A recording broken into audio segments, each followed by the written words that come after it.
integral health through applied Vedic knowledge. So here we are not talking about the disease or the curing part of it. The cure is very small part of the health. What we'll see if time permits or if we have some questions about that. What is more important here is the word integral health. Health is being healthy, not a disease at all. Integral health is this health is not single dimension. It's a multi-dimensional aspect what we are looking into. We need to experience what we are talking today.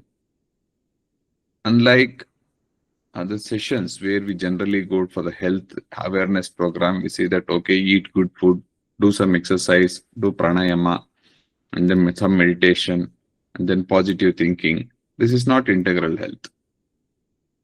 So with that brief background, we'll start with how do we look health today? So health as we are looking today. So health we can generally see as curative health, preventive health, and promotive health. So there are three aspects. These are different dimensions. The curative is cure. So when we are not healthy, then we need some cure. It may be a medicine or a counseling or anything. So today, what has happened when we say cure, it means getting rid of disease. This is the first step, but not the only step in the curative health. Why I'm saying so, we'll see in the coming slides. The first thing is today we are looking cure as getting rid of disease. I'm not feeling good. I have throat infection or my stomach is not good. Then I need cure. So what do? It's a medicine or anything and get rid of that. So this we are calling it as a cure. This is not the complete health how we should look at it. One single step is, why did I get this? How did I get this? And what happened within me when there was such a dis-ease, that is coming out of a ease or coming out of that balance, that's imbalanced state. What happened to that? What is my body experiencing? What is that impact on my life? Whether it is a immediate problem or long-term problem, all these aspects will be covered, should be covered under this curative health. It is not just curing the disease. I hope that part is clear. So when we say cure, it is not just getting rid of disease.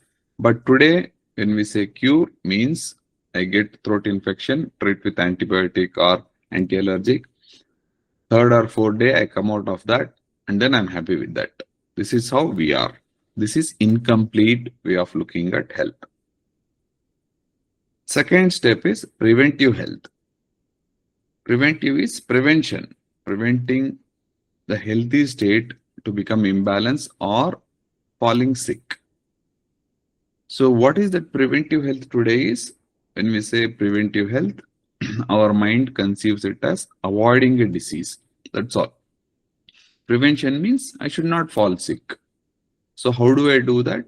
So most common methods, even most of the doctors and even the international agencies, they say that the prevention is the best cure. So go for early screening or vaccination. So vaccine is another subject on its own. We'll not touch that immediately. This will be subsequently, we'll see the role of vaccine, whether we should take or we should not take. That's a huge topic. So what I'm stressing today is taking a vaccine for a disease or for a breast cancer or a cervical cancer, the early screening, you go for a screening session and then they do the screening, some test, and then they confirm that you don't have a disease. That is not preventive health. But in the name of preventive health, in the hospitals or even in the community, we are just relying on such external tools of screening methods or vaccine. It's only a small part of that preventive health. So what is preventive? Then we'll see in the coming slide. How do I prevent getting fall or from the sickness itself? So how do my health become so high level so that even if there is illness, I can come out of it on my own? That's a preventive health. The third aspect is promotive health. How do I promote my health? So how I can enhance my health? Today, it is looked as just going to the gym or fitness, then walking 10,000 steps with the gadgets, all the accessories. This is what we're calling it as fitness, as a promotive health. You see that which is a small aspect of this promotive health or the preventive health, the curative health. It has become a marketplace for the people to sell their products. So, and we are falling prey for that. With that background, if there are any question, please write down or put it in the chat box. It is best to write or type because otherwise we'll not have the clarity on the questions. So we covered what we mean by curative health, preventive health, promotive health. All three are very important dimensions in our health.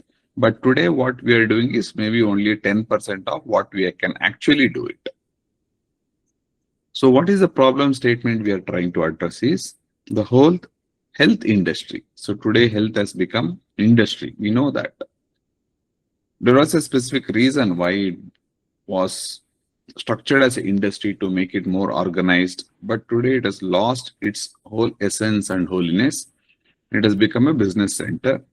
The health industry is concentrated on physical symptoms. This is the biggest drawback. Today you go to any hospital or clinic, all that they want to know is what are your symptoms and get rid of the symptoms. The patient also is concentrated only on the physical symptoms, what is expressed out through the physical body, and then getting rid of that. If that is the only idea, then the nature doesn't have to show the symptoms outside at all. You see where the problem is starting. So now we are seeing the physical symptoms. These are nature is giving us some hints, some clue. There is something wrong going on inside. I'm trying to express outside, and instead of going into the deeper aspect of why there is such symptom, we are only cleaning the symptoms part of it. This is the first part. Second part is we are very busy in giving new names to diseases. In the last 10-20 years, you might have seen there are so many new diseases. And they also say that there was such similar disease in the past also, quote that. We are very busy giving these names to these diseases or some external agents like virus. You take that virus like COVID-19. So very happy. Everybody knows that what is COVID, what is 19. Give the name. So it is not for the virus. It is for us to identify that there is such a thing happening. Virus doesn't need any name at all. Nature doesn't need any name. But we are busy and then glorifying that there are new diseases and new viruses, new mutations. This is important to understand the nature of that mutation or the change that has happened in the nature, but not to make a complete picture of there is something new altogether happened and we should be scared of that.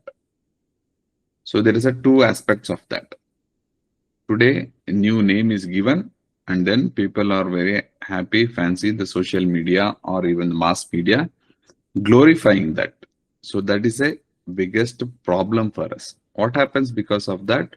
The moment you glorify, the fear factor increases. Whenever there is fear, the healing will come down. Fear is anticipation of the pain. That means you are living in the future. If you are living in the future, your present cannot be good. There is no existence of the fear in the present tense. Fear is all about the problems what I may get in future. This is anticipation. That will happen because of this naming ceremony program. And other important aspect what every one of us should be very aware is today treatment is completely passive. That is no active participation from the patient. They want everything to be done by the doctor or hospital or the medicines or a physiotherapist. They don't want to participate. This may sound bit weird. Say that I'm going to the hospital, but I'm taking the medicine. But why it is called passive? I am also actively looking into the medical bill. To that extent, we are active. But when we say active, it means, do I really care about what has happened to my body? What is the imbalance that has happened? And then what is the doctor is trying to tell me? What is the medicine I'm trying to take? And what happens when this medicine goes inside the body? How am I getting cured? What are the aspects I should do on myself so that my health comes back to the normal, or I can prevent the disease coming in, or I promote my health so that I don't catch disease at all. So this aspect is called the active participation. But today this is completely passive. You see the problem what we are having today is we are treating only the physical symptoms and then happy with the names that is given by some scientist or some media. Many times media also gives some names. You never know why it is, like a black fungus or the deadly virus, something like that. And then treatment is completely passive. From passive approach, we should go for active approach. This is how health is today. Now, in the integral health, what is important for us are the way it should be looked. How should we look at health as? These are some of the aspects, some 4 or 5 points, which I thought will be very important for us to go into the aspect of integral health. The first and foremost is health is not a goal. That is, you go reach there and you become healthy. It's not a target. Health is an instrument to achieve something higher. The whole purpose of we being healthy is so that we try to achieve. Achieve doesn't mean that you become a doctor, engineer, or become a manager. There is a life purpose for each of us. Achieving that something bigger, higher, and then vaster. So that is our, if it is a life purpose, then health becomes an instrument. If you are not healthy, we cannot do anything at all. So then the whole life will be struggled behind being coming back to this balanced state. So health is a balanced state, and then disease is in the imbalance. So maintaining this balanced state, whenever we say balance, it is maintenance. Why it is a balanced state? Why it is not the final state? Because we change every moment. There is a renewal of the cells, the energy, the thought process. The nature is completely changing every moment. That's why it is called Jagat. Jagati means, Gati means the movement. Ja is the born. Janana. It's born every moment. Whenever there is in the dynamic action, it changes every moment.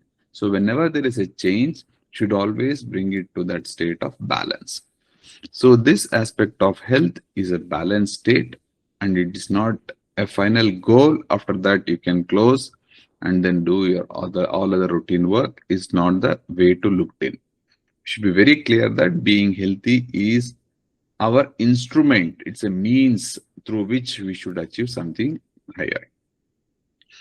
Now, what is stopping us from being healthy is we don't know what to do being healthy. This is very common in old age. So in old days, they have no inclination or vision to the future or even to tomorrow.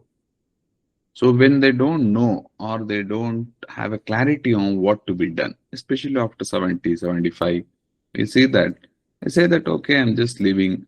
I'm ready to leave. Till then, I may live. That's all. Or I'm living till my death. If that is the state, then you can no way make them bring it to that balanced state if they already decided.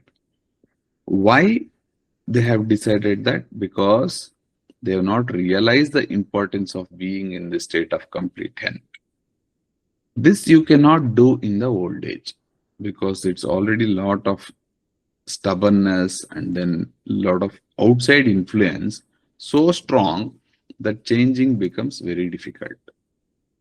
When we realize the importance of being in a state of complete health, that means the first line, being healthy is an instrument to achieve something. When we realize the importance of this being in this balanced state, then we strive to achieve that balanced state. So unless we have a goal in life, it may be short or longer, then there'll be no purpose for us to being healthy. If there is no such purpose, then we eat whatever we want, then we sleep whenever we want, then we think all the unnecessary things. All this are happening because we have not realized the importance of being healthy at all. Whenever we fall sick or we are not in good shape, only then we realize that, okay, I was healthy and today I'm not. So important aspect of integral health is we should realize the importance of being in the healthy state at all. The fourth one is something, this is about the health, three aspect. The fourth is about the disease. We always see disease as a problem and we should get rid of it. Whenever there is a problem, definitely that should be thrown out. I don't want that. But disease is not a problem. This is not meant to be get rid of. Of course, we should come out of the disease, but not looking at it as a problem, because the disease happened because of something imbalance within myself. So disease is actually an indicator of imbalance, what is happening behind what I can see. It is indicating, just like detecting it as a diabetes. If there is a glucose level increase, immediately the person will be labeled as diabetic patient, start medication, and then they say 2-3 things: not to eat sweet, do exercise, and few things which most of the time we don't follow because we don't know, we don't realize the importance of being in that state of healthy. Now, diabetes or hypertension becomes a problem. How do I get rid of it? That's the only aim. Take a tablet or do some dhyana or pranayama, get rid of it, that's gone. Or to some extent, I can keep it in control. If that is the case, then there is no purpose of disease in nature at all. Why the nature is showing that problem in the form of problem as a disease is, it is an indicator. It's like a marks card of the student. The marks card doesn't need treatment. It's an indicator. Marks card or the mark sheet of the student is just an indicator of how was the performance in the test and how was the preparation for that. Depending on that, the direction should be actually confirmed. So whenever there is a disease, we should look at as it's an indicator of some imbalance within my body. Getting rid of that is a first step only, not the final step. So now you come out of that or keep it in balance, and then you see, oh, why did my glucose level actually change? Is it because of my intake of the sugar itself or the food itself, or is the incomplete or this imbalanced state of eating, unnecessary eating and lack of exercise, or is it am I getting too stressful about things, what is happening in my life? That is in the name of the disease. We can have the indication that is happening imbalance inside the body. This is done using lab test also, but that will only show minor variations according to the standard we have set, the humans have set. But each individual will know what are the mistakes the person is doing and because of which the body is suffering as a disease. So disease is not a problem to get rid of, but an indicator of imbalance. So now you see how we are leading into the health and disease, looking at both as a means we can go to the higher level.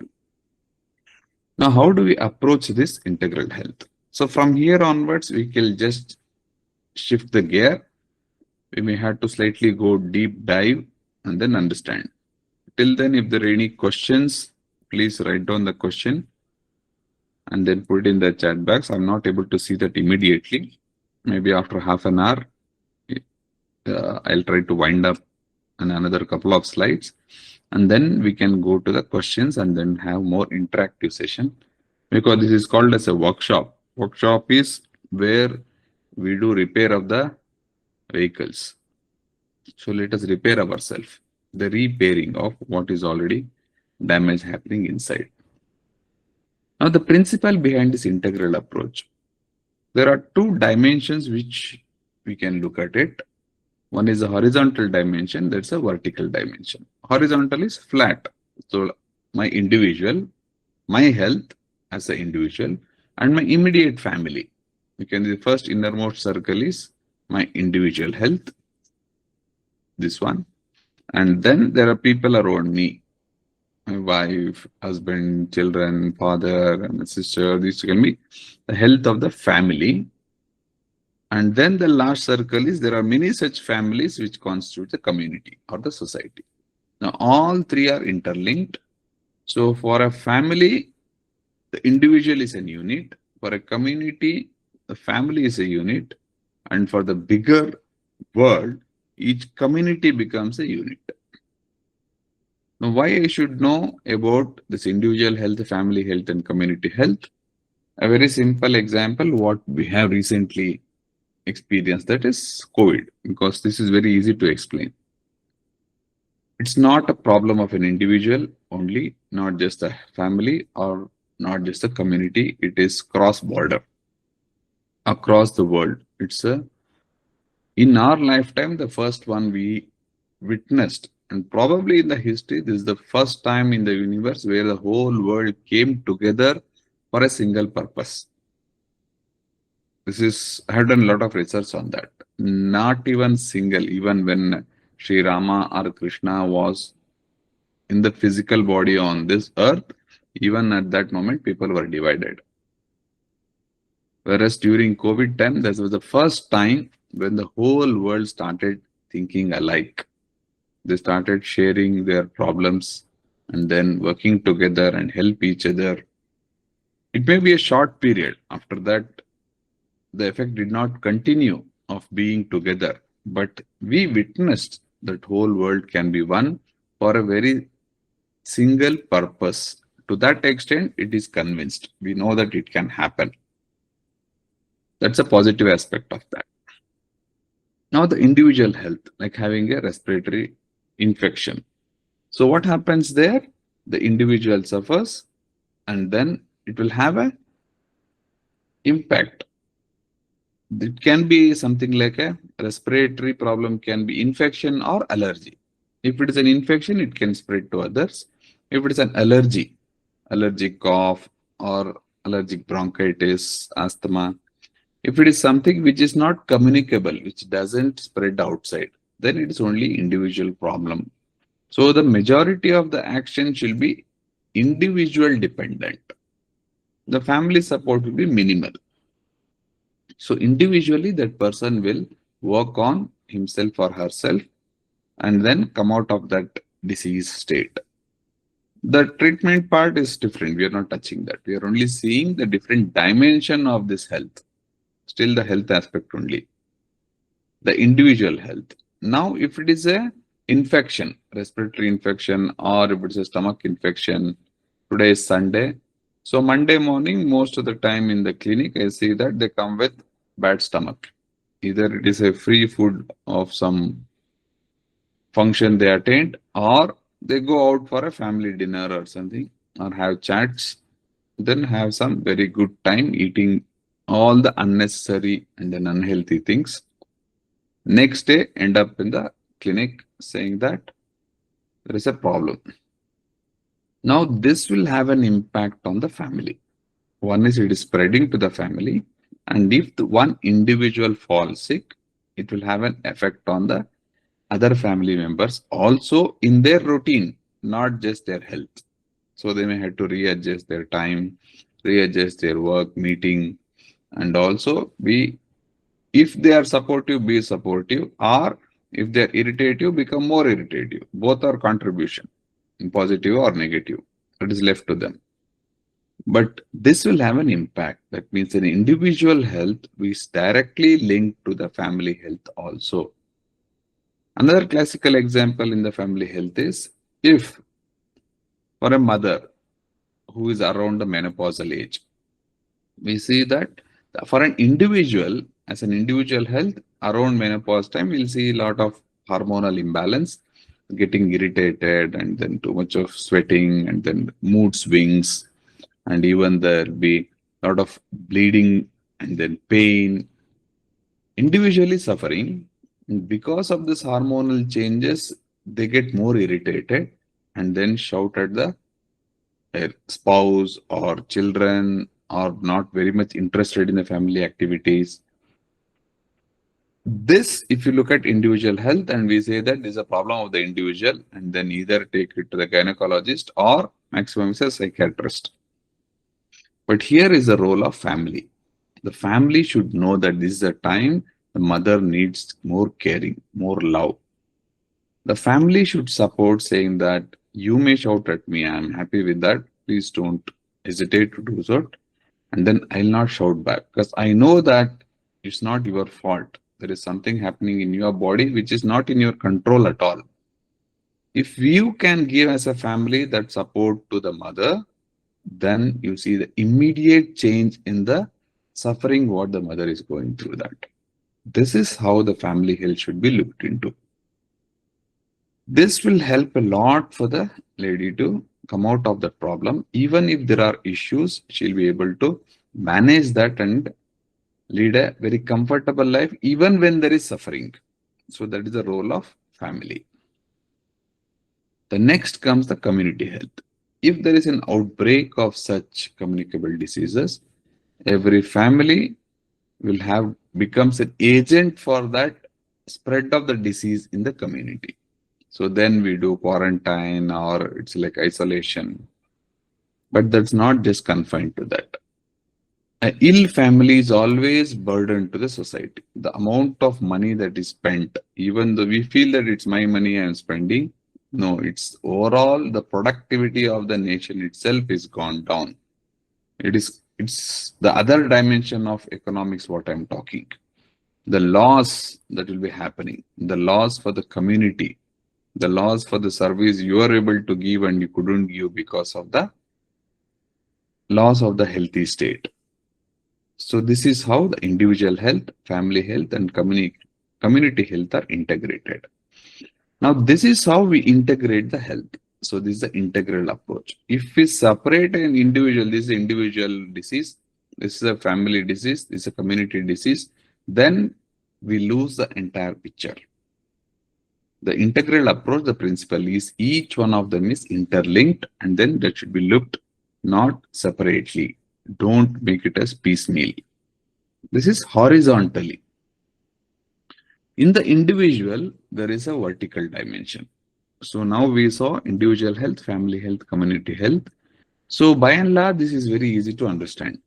It's not a new concept I'm trying to give, but we never stressed on all these things during all these days in our lifetime. We know things, but it's scattered. It's in pieces.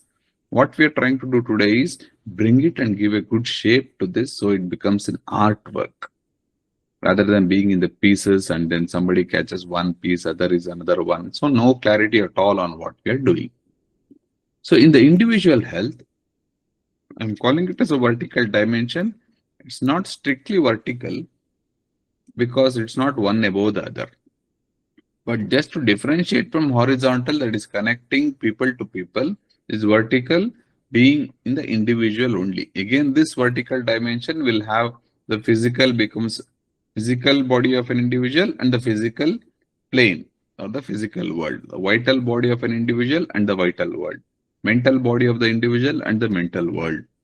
So this is how it also gets connected horizontally. But first, let us see what is this vertical dimension of an individual. So most of the time, if you're not familiar with this physical, vital, and mental, it may be slightly difficult to understand at the first time, but I'll try to keep it as simple as possible. The physical is that made up of 5 elements, my physical body. My physical body, all that my 5 sense organs can sense, that I'm calling it as physical. What we studied in physics, that's I can objectively see that as an object. That is the physical body. Physical body is just like an instrument, like a scissor or a knife. So physical body by itself, it cannot do any action. That physical body needs energy to function. That energy is called prana. We call it as a vital body or pranamaya kosha. The physical body is called annamaya. Anna is food, not just rice. Anna, the physical body grows and get nourishes with the help of food. The food is called as Anna.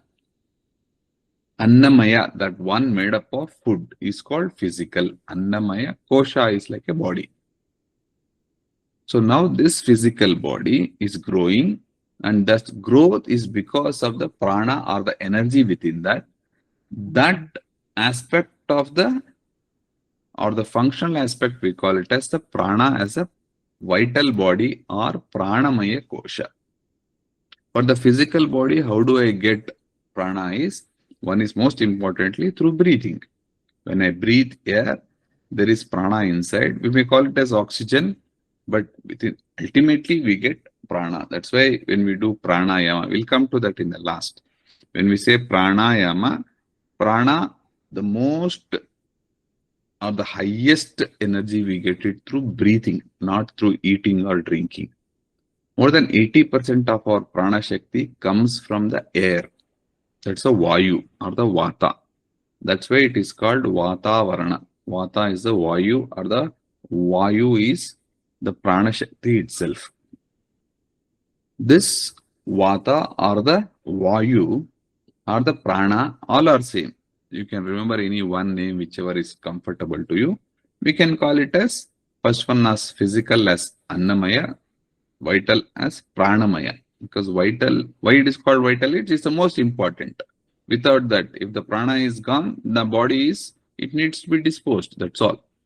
As long as there is prana in the body, till then it can move. The moment the prana is gone out of the body, then we call it as, it is a dead body. So the decision making on whether the body is alive or not, it's mainly because of the presence of prana in that. Okay, I hope that gives more clarity on what is the pranamaya.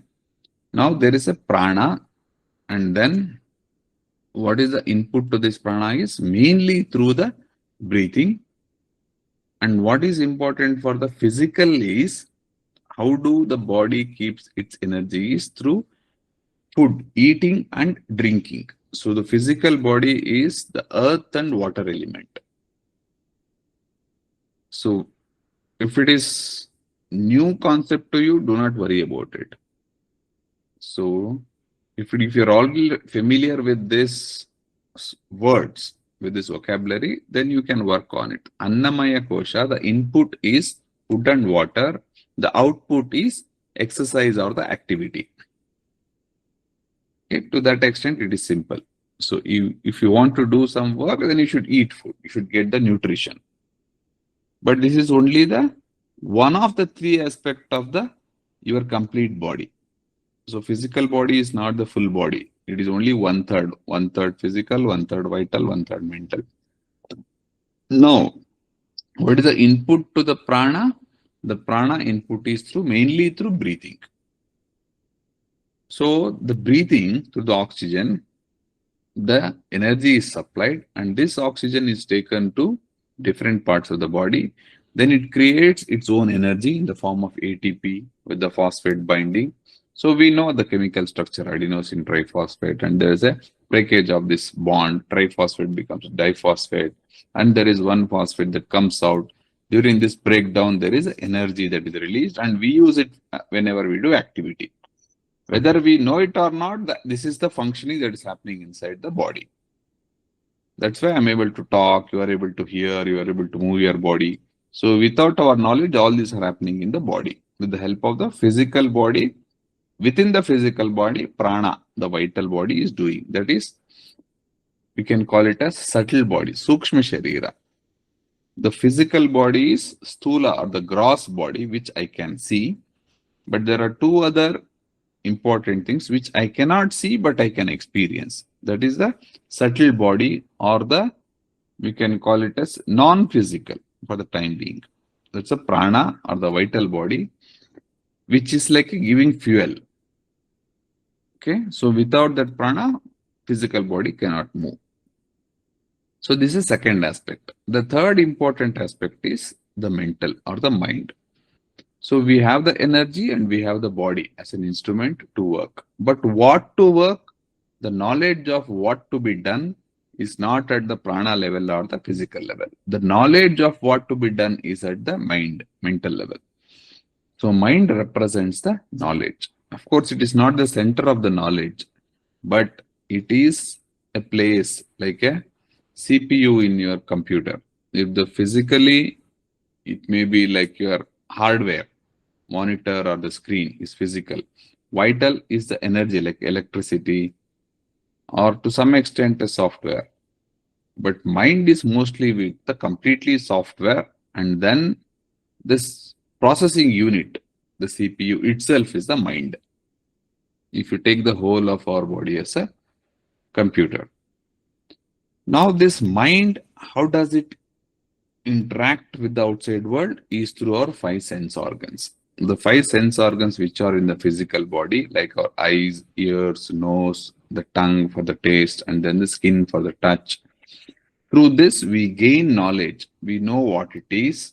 And then with the help, if there is prana, if there is energy to, energy is or the prana is, if it is working, then all these aspects will be taken to my mind, the mental body, and mind will start working with its own faculties. That's a different topic altogether. But this mind is for the purpose of knowledge. That should be the most important aspect we should be stressing today. Mind today predominantly is used for an instrument as a desire. Mind actually desires, it only asks for it. Whether it wants or not, whatever I see, I feel like I should possess, I should have that. Oh, that's so beautiful. So the whole idea of mind, what has become is to gain things. But we don't know in nature, the mind, the purpose is to gain knowledge, not to gain the physical items, or to satisfy my sense organs. Looking at something, touching something, eating something, smelling something. That's not the purpose of the mind. The whole purpose. Why do I touch? So that I know what it is. Why do I taste? So that I know what it is. Why do I see something? So that I know what it is. Why do I hear something? So that I know what is the different aspects of an object. So this we should be very clear. Why this is important? Because unless I know my own physical body, vital body, mental body, then if I don't know, then I'll not be able to differentiate where the disease is actually. Is it in my physical body or imbalance in my prana or imbalance in my mind? To know that where is the imbalance, I should have clarity about my body, my prana and my mind. So this is from the integral approach point of view. From the spiritual point of view, all these become instrument.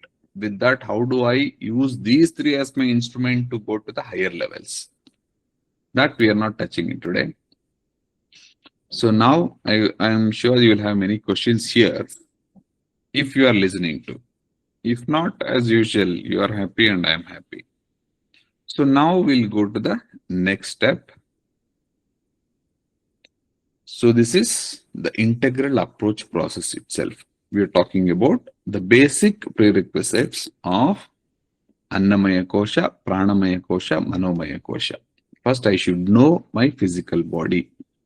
This physical body knowing is not a one-time process. In MBBS, we study complete 5 years only knowing the physical body.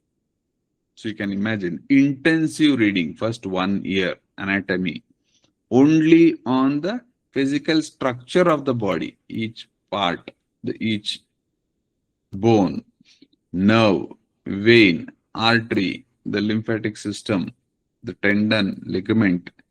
See, it is so intense and then beautiful to learn, but it's not required for everybody should know that.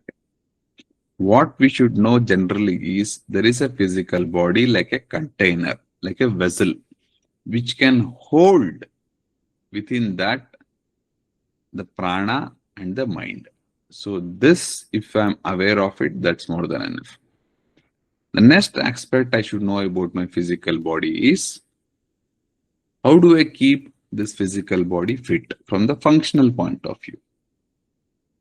What is the very amazing part of the physical body is it is not just a container. Any problem in the vital body, pranamaya kosha, manomaya kosha, is always expressed through annamaya kosha, the physical body only. Even if there is a problem in the prana level or in the manas, the problem comes out because humans, we can appreciate only what can be perceived physically. To some extent, we can understand our closed one's pain in the heart. We say that I do understand the pain you are going through momentarily, but it will be a very, very subjective way. So the physical body is an instrument through which I can work. It's an instrument through which the imbalance is actually shown outside so that we know something inside is not going on well. An example for this is, so when you're playing, you get hurt. Or if you slip, if there is a sprain of the ankle, or there is a pain. What is my immediate reaction? Oh, this is something bad. I should not have pain. And then take a painkiller and start doing your routine work. Continue with that. So what happens when you do this? The pain is masked. Now the pain, it is because it is masked. You cannot appreciate what is happening, the damage happening inside your body. For example, if it is an ankle sprain, if the pain was there, then you will know that when you make a movement, there is a pain which is because of the pulling of those injured muscle fibers or the ligament. Then you avoid that movement. So when you avoid that movement, there will be given rest to that part of the body, and then naturally the healing will happen. So what is happening? Because of the pain, you are giving rest to the body and body heals on its own. Now you take a painkiller and you don't feel the pain. The problem is not solved, but I'm not feeling the pain. So I don't know whether I can move or not the joint, and then I start walking. The damage which has happened in the muscle fibers at the ankle will go even worse. So that become a permanent damage, disability. This is the biggest problem with if we ignore the physical symptoms, and then if we treat only the physical symptoms, then the underlying problem will remain unaddressed, and then it may have a long-term effect of permanent damage. Of course, physically, we need to get rid of pain to the extent where it is tolerable. We don't have to tolerate pain eternally. If there is a pain, it can be given a painkiller to the extent it becomes tolerable. It should be for my use. It is not just to abuse. So that's the difference of using a medicine and abusing a medicine. So knowing that physical body, then we can make sure that the body is functioning well, and also any imbalance inside can be expressed outside easily. The next part, that is we can know very easily. That is, we can know because that's physically seen with the 5 sense organs. I can make out that's a gross body or the physical body. Whereas the other two, I cannot know. I can only experience that, like a pranamaya kosha. Now, when you are tired, what happens to your physical body? You go out, work, then come back home. How do you sit in your sofa or in the bed? You're completely exhausted. You feel that your whole body is drained out of energy, and then you just throw your body there on the bed or on the sofa and allow the prana shakti to recharge. This is the experience we should get. There is no problem in the physical body. There is no problem in the mind here. But the energy that we have utilized is so high that it's like a phone battery. It's been drained almost to the low battery level. Now what happens with that? We cannot do our routine work But the body is very smart. It cannot rely on us to recharge. And it knows that many times we may not recharge also, depending on the affordability or depending on my interest. So what it will do is it will show into our body as a kind of tiredness, as a fatigue. And then we feel that I am tired, I cannot do work. But actually, what my body is trying to do is it is withdrawing its energy from that physical body and utilizing only for the core important functioning, which is important for me to be alive only, like for my brain functioning, heart functioning, kidney functioning. So these are very, very important things, not just playing or eating or anything. So the very purpose of getting into tired mode is the body. Nature of the body says, now I will not give you any energy for you so that I get depleted of my own energy. Somebody else is working in the body to do all these things. That is completely from the spiritual point of view. From the point of view of the knowledge of what is happening in the body, now this body will put it into reserve and then conserve the energy only for the purpose of keeping the body alive. If you still continue to do that, just like a mountain climbing or some other activity, which is some adventure sports, if you still continue doing that in spite of body showing you tiredness, you are depleting the vital energy required to keep yourself alive. Then even that prana is withdrawn and the person, there is a very high chance that the person may die because the prana is completely depleted. Now, how do I know that? This is known from the mind. The mind knows what is happening. The body cannot know that the prana is depleting. So but the mind will know that. So if you have the clarity about what is my mind and what do I do, then immediately the mind will tell to the prana and in turn to the body, take rest, sleep for some time. So it will be auto regenerated. Then we can work together. If your mind is too desirous, too greedy, too ambitious, and then you say that, no, I want to finish all these things. This happens typically during this hypoglycemic episodes in a diabetic patient, low glucose level. A diabetic patient who is on medication takes the medicine very sincerely, but not bothered about taking the food regularly. So they may skip food for some reason, any reason. Now the medicine inside the body will continue working.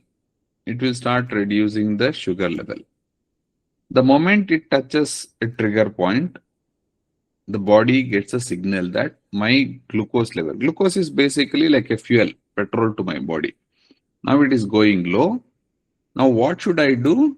I should not overutilize or even use this fuel for something else. Let me keep it till I start refueling that. If you don't do that, if the normal is 100 to 110, if it touches 70, slightly getting low, then they feel that I'm slightly tired.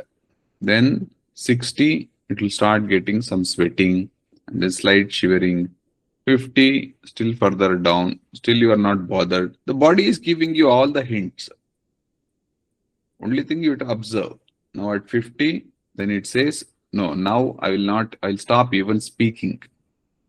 The person cannot speak. Even if this person speaks, it's like stammering. You cannot listen. And then person cannot even stand because standing also needs energy.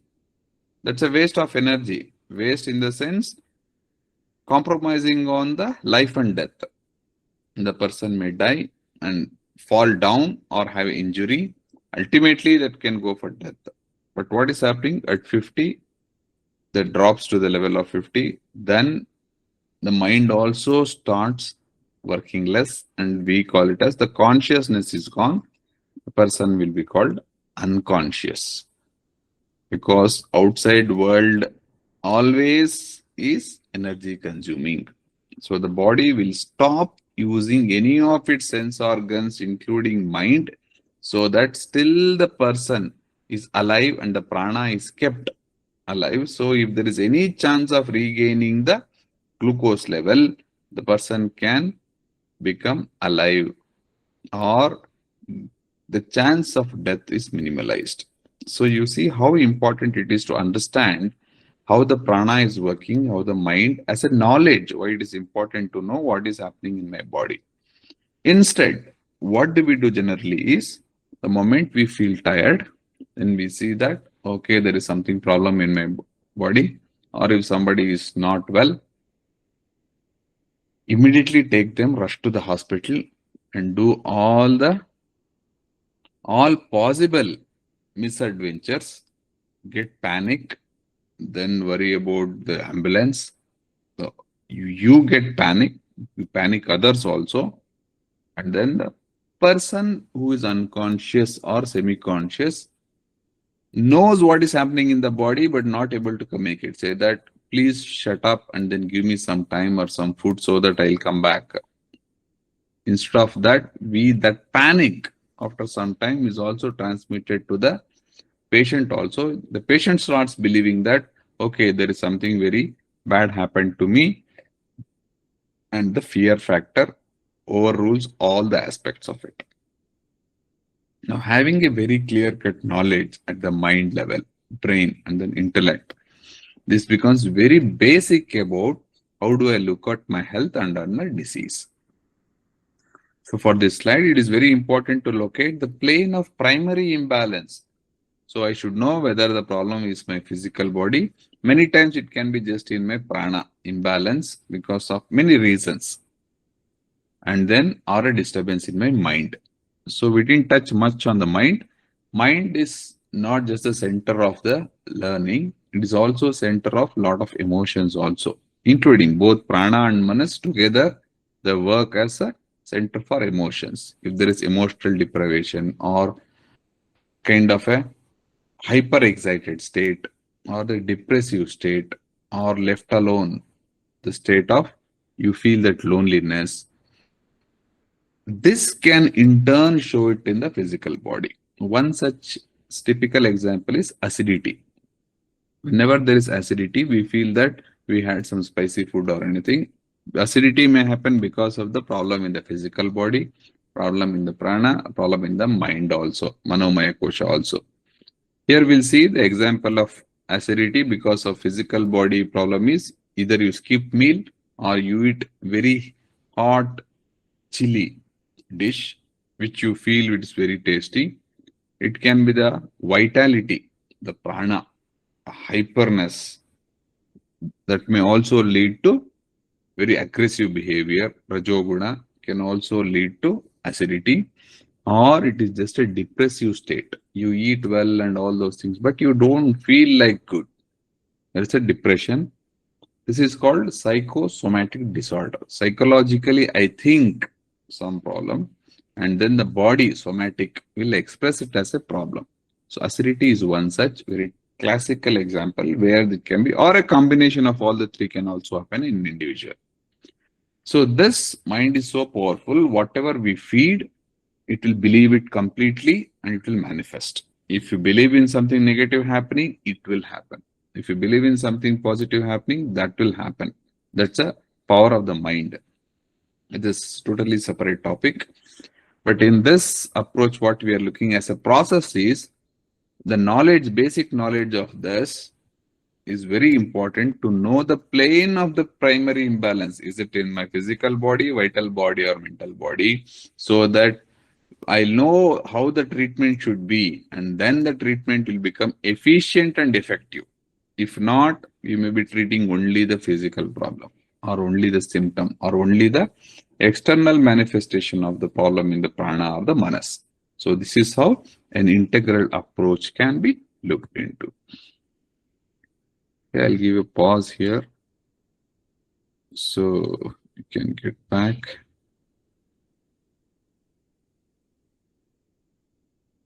So I should Stop sharing.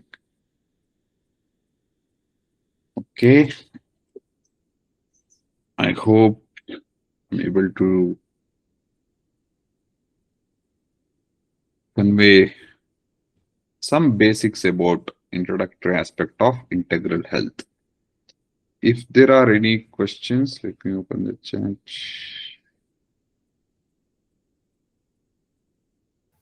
As of now, no questions posted there, Bhaiya. Maybe they may ask.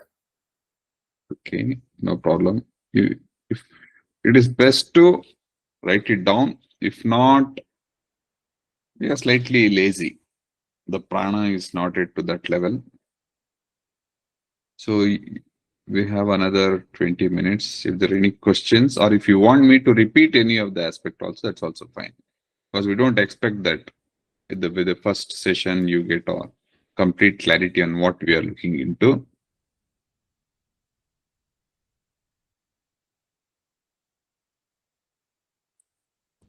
So I need to decode this. Elaborate or auto correction. Elaborate the input. The question is on the input and output of the physical. Okay, so we spoke very briefly about that is input and output of the physical level. So what is the input for the physical body to be alive? It needs food and water. So here, for a healthy living, what I should eat and what I should drink should become the primary idea. Most of the times we don't know what to eat. And what is that which makes me feel that, okay, I like this, I don't like this, is primarily dependent on the taste of the dish or the food. So this is how it is. The taste is only just the small aspect of the food. But my intellect, my buddhi knows what is good and what is bad. So the input, what we give, what we eat, we become that. Basically, what we are eating carbohydrate, proteins, and fat. From the chemical point of view, when I say chemistry point of view, chemical is not the right word today because we are very scared about the word chemical. Chemical means that is made up of the aspects of the chemistry. This food is nothing but carbon, hydrogen, oxygen. In protein, we have another element that is a nitrogen. So ultimately, what we eat is only four elements: carbon, hydrogen, oxygen, and nitrogen. These are the only four things predominantly what we take in. So whatever I eat, I become that. That means this becomes my building blocks, like amino acids in protein or the glucose, fructose from the carbohydrates or fatty acids from the fat. Whatever I eat, the body utilizes that to build my body. We have read that in a primary school. There are bodybuilding food. Okay. So then there are something for the immunity. So this is the different aspects of that. So now what happens when we are not aware of what I'm eating? Then I may end up eating something which is not good for my body. It may be overall good. Something I can say, a good example is ragi. Ragi is a very good millet. So now, ragi, if your body is not able to digest it well, then that person may get loose motion because its digestion is not happening properly. And the person will be wondering, this is a very good food, but I'm not able to have it. That depends on the nature of the individual and nature of the food, both together, put it together. So now I should know the nature of my body and then the what this body can take in as input and then make it as good food, nutritious food as possible. Avoid any of the food which doesn't have nutritive value. And most importantly, food is not just for the body, it is for the mind as well. Here it is very important as a Vedic knowledge. So Vedic is not, I'm not talking about the ritual or the mantra. Veda is the experiential knowledge, what we are talking about. So here, such a good example is onion. Onion is, as a food, is good for the body, but for the mind and those who are in the studies or in the adhyatma, it will have impact on the concentration aspect. So the ancients here in Bharata, they understood food is not just for the body, it is for the body and mind. If your mind gets disturbed because of certain food, then avoid that food even if it is good for your body. You see how the input should be. Are you able to understand? First, you should not be dependent on the taste. Taste is a small aspect, maybe 1 inch on the tongue. That's all we can sense, that taste of the food. If you keep it outside, no taste. The moment you swallow, no taste. Only that aspect. And today, most of the time, the taste is not because of the food, because of the chemical they add it as a taste. You see that they are written very boldly and then arrogantly that a flavor is added. Okay. But we are happy with that. But this is not helping my body as an input, the physical body. Now the output, whatever I eat, I should use that. Exercise. Exercise is not going to gym or walking or running.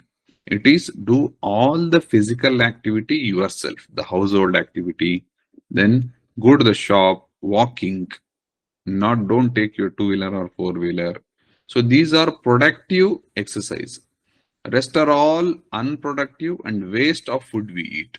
Going to the gym or just see as an entertainment or just as a fun, that is okay.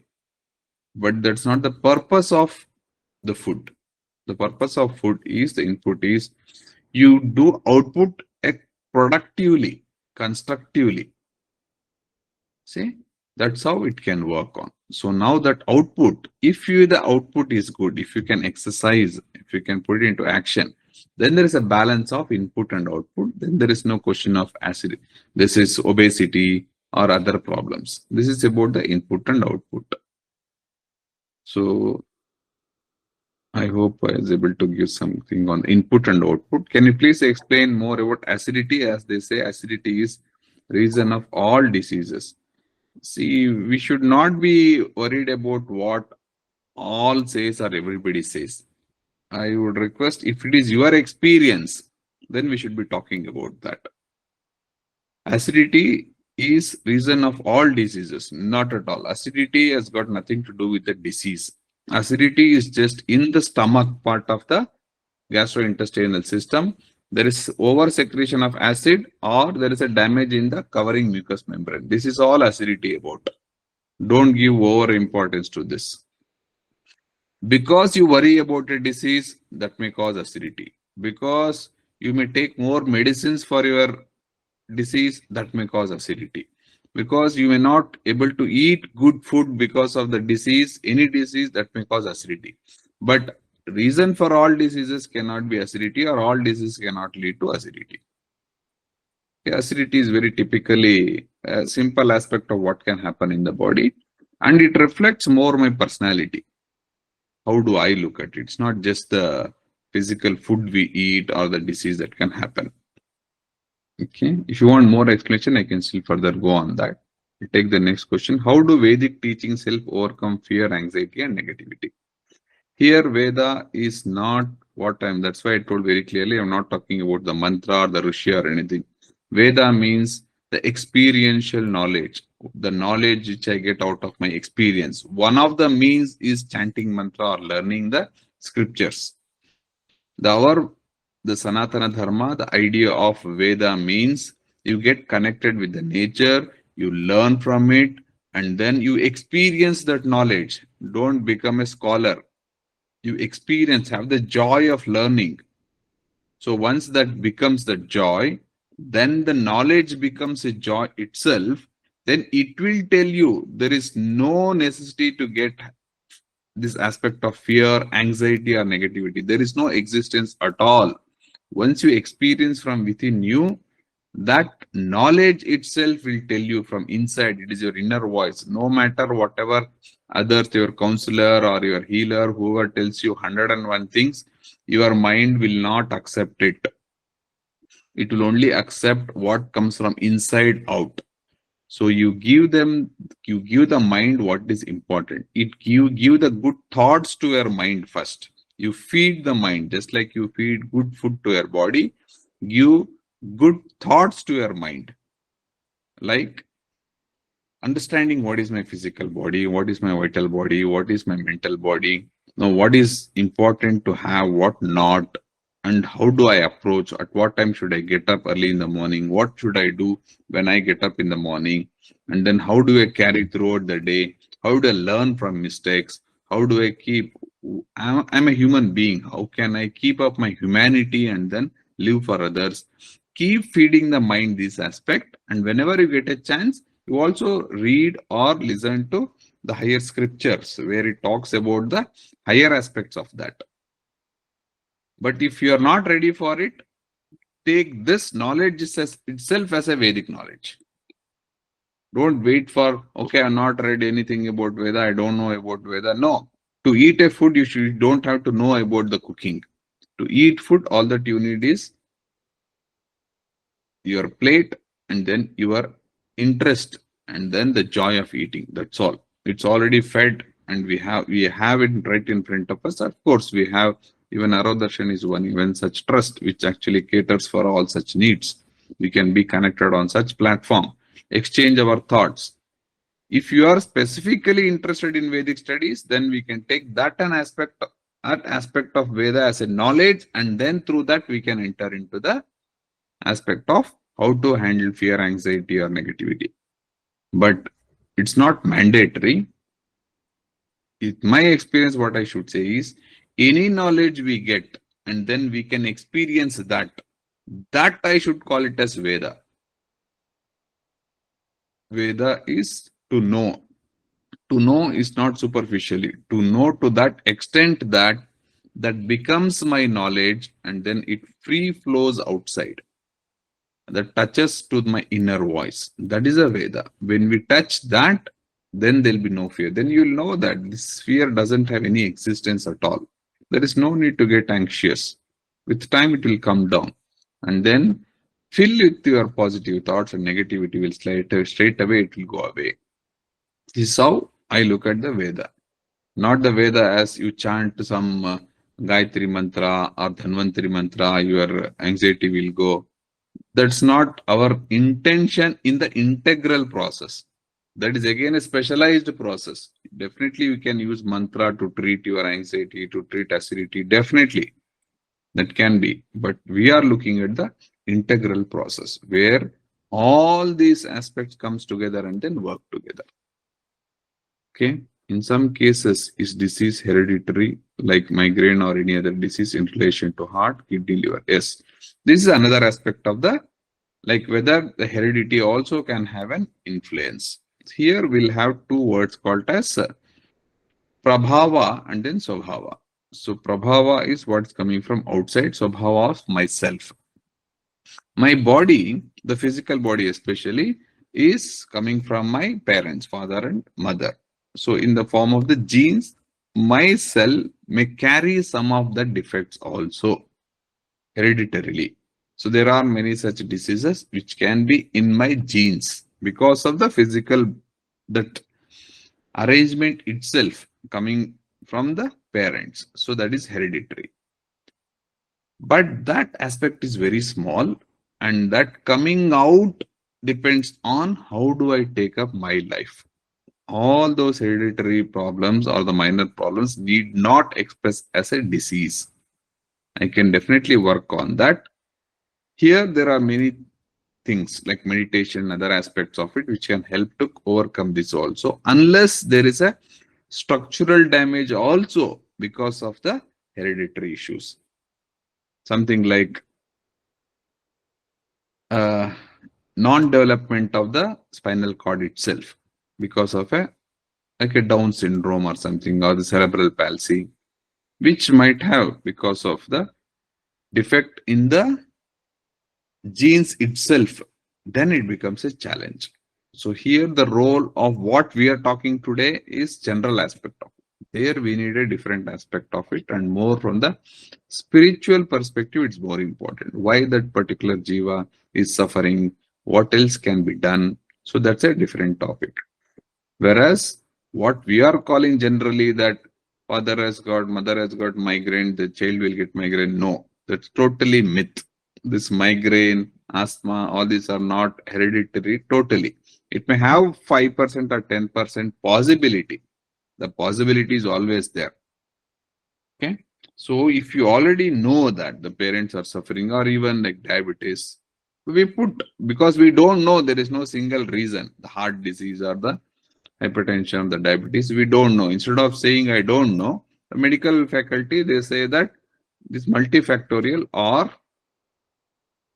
so because that happens, now then I should work more on such things so that I'm more careful about my food and what I eat, drink, my exercise, my pranayama, then meditation, so that I can negate the hereditary defects also. To that extent, it is helpful. Can you explain on early morning acidity? So this is early morning acidity. Is acidity, one is because there will be too much of the acid portion in the stomach. Other is a reflux. We call it as reflux. The more problem is because of the reflux. The stomach has got stomach, and then we have the food pipe coming here. The stomach has got all the protection in the for the acidity part, whereas the food pipe doesn't have any protection. Anything that comes like a regurgitation, burping, when it comes out, the sore thing we feel when there is a burp, that is an acid. Acid is sore. So now when it comes, it will burn the food pipe also. So you'll have that burning sensation in the chest or very discomfort, the tightness kind of a thing. All those are acidity. Why it is early morning? Because if you eat food, have an early dinner and take too long a time. If you, there are two ways. You eat food at 10 and then 10:15 you go to bed and sleep. Abdomen pressure is more, then you go to sleep. The digestive process is not good. Then there may be overeating in the night can cause reflux and cause acidity. That is one. Second is 1.5 to 2 hours is good time between dinner and then sleep. If you we keep awake yourself for too longer, like you eat the dinner at 8 and then sleep after 12, 1 o'clock, it's a too long a time and now the stomach has become empty. Now when you get up early in the morning, because of this emptiness in the stomach, that can cause acidity. Another important thing is early morning when you brush your teeth, that smell of the brush or the paste can also cause you nausea feeling. If that is happening, that's one of the very common thing to have the reflux esophagitis. So it comes back out and then you will neglect it. You will just spit it out and then you say you neglect it. But if that happens, don't brush your teeth very early morning. Just rinse your mouth, take half an hour time. Then you see that you should not feel that nausea when you are doing that. There are multiple reasons why that can happen early morning acidity. So, and if you, after getting up, if you keep too long a time before your breakfast, like 5, 6 o'clock, if you get up and 9 o'clock, 10 o'clock, still you don't have anything, any food, solid food to your body, then that may also start give the symptoms of acidity. How to handle rheumatoid arthritis, which has since the age of 18 and I'm 51, I'm very energetic, but during attacks here, excruciating pain.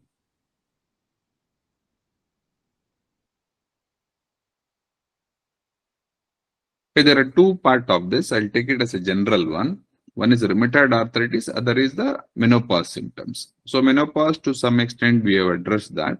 It is more with the family, how it can go together, and then a good giving assurance that most of the time it can be treated without medicine.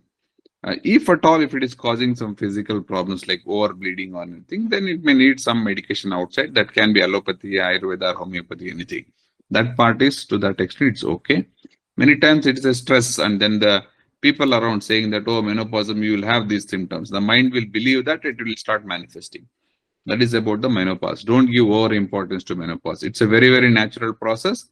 The body says now it's no more interested to in the reproduction part in the nature. I'm withdrawing those organs in the female. So during that transition period, there'll be some hormonal imbalance. Eventually, it will be normal. Don't worry about that. That's all is more than required. What is important we didn't touch about is the rheumatoid arthritis. It's an autoimmune. Just like hereditary, rheumatoid is it's one of the autoimmune. If you have the immunity, for some reason, body develops antibody against my own cells, like in the joint or the heart, sometimes for the thyroid. It develops its own antibodies for its own cell. The phenomena is not very clear. But here, the treatment part from the allopathy point is very limited because we understand that as autoimmunity, and then what we do is we suppress the immunity totally. Here, the good thing is the auto antibody damage to the organ which it was causing is reduces, but it will suppress all the immune response of the body and will suffer even with a minor infection. It will have different problems. So I would suggest there are other methods to go through that. Because I think you are also inclined to open ourselves to the divine completely and rid ourselves of the desire self, which is still overpowered still. If you are inclined to this, then you are very good candidate for the spiritual growth. We carry something in our jiva, the past life experiences also, which I don't want to mix up too many things, but this particular question is very encouraging to answer that. We cause most of like anger is autoimmune disease. We know that. No, I damage myself when I get angry. Depression is autoimmune. I damage myself when I get depressed. And these are expression of the egoism. You'll be wondering, egoism, you feel that it's only to do with my arrogance. No, depression is a kind of egoism. Because I didn't get attention, I feel depressed. Because I feel offended, I get angry. So these are some things, different ways of showing the egoism. Autoantibodies can be one of the experiences of myself where the body is not liking itself. Then you should start loving yourself, first thing. In healing, especially at the pranic healing, at the level of the prana, I should love my body. I should not feel that many people say that I don't like my body, it's not good, I don't like my attitude, I'm not good in anything. So that is an autoimmune, we get that mode. So this only I'm giving very general aspect, not specific to you. So this is one aspect which we didn't touch, but that is very important in the pranic healing. And then definitely this can be kept in very good control. Then if you are very interested, there are different methods in the drugless therapy where we can look at why there is rheumatoid arthritis, what is the experience you are getting through this jiva, through this body, why it is happening, how you can overcome that. That can be very good new opening for you in the spiritual growth. That's beautifully we can utilize that disease itself for the elevation of the consciousness. Okay. What changes can be made in the food habits of children so that they don't remain restless, aggressive? See, don't make any change in the life of the children. You be good. You be disciplined. Don't bother about children. Children will learn the mistakes of what we are doing it. The first and foremost and the only thing we can do is you become good. Don't try to correct others. The moment you tell a child not to eat something, it will have the more tendency to do that. Okay. Maximum we can say that what are the problems it can get because of eating, which definitely a child will know. Then don't do too many things. Then don't keep on poking into the child's life saying that don't eat, don't eat. You don't bring such food to home at all. It's a mistake of the parents. 95% of the problem handling the children is problem with the children is very less, with the parents is more. Because they feel they can control the child. Because I didn't get this in my childhood, so let me give all the luxury to my child. We are spoiling them. Okay, and then give them choice for everything. So whether you want a pink dress or a blue dress, or you want this flower or this fruit, no such choices to be given. Choice is not required. Even when you make breakfast, you say, what do you want to have? Idli, dosa, what do you want? Don't give too many choices. The baby child should grow in an environment where you should accept, and then food as what it needs to be. So now the child will learn from what it is seeing outside. You make sure that your habits are very clean and clear. So now when we are doing this, automatically the child will also start imitating that. Then gradually you introduce good food. And then see how this is giving, this sattvika food is giving more happiness to you in the long run in a full day than a very like junk food. Junk is a misnomer. That's a different aspect. That is giving a momentary happiness to you, but more problem to you. So if you can differentiate that, that's a one way you can look at it. But it's a very complex phenomena of where the parents need counseling, not the child. So I'm very convinced. As daily I see at least 3, 4 such parents who say that my child doesn't eat vegetables, my child doesn't only eat chocolates. I say, who brings chocolates home? 5 years old cannot go to the shop and bring chocolates and then the chips. You keep it in the kitchen and they eat it. Okay. Now we'll take this last question. Very happy loving the body as it is an instrument to belong to the divine, which we are, but still feeling separated. So these are different phases in the development. So it's not a one-time process. You're feeling that separated. Then as and when you grow deeper and then deep dive into this, you will know that to know we are separating the body, the prana, the mind, the jiva. It's like different colors. When you combine all the colors, 7 colors, then you see the white. But white will be good, but it will not give that beauty of the nature. When that get dispersed, you see all the 7 colors. That's how we are looking, the 7 aspects. Anna, Prana, Mana, Vijnana, then Satya, Chitta, Ananda. All these are from that white light the dispersion is seeing. So we should know that test separately and then we work it in the integrated manner. So these are the different beautiful ways how we can look at and then integrate into our life, experience it, and then make our life better so that we know what to achieve in this lifetime.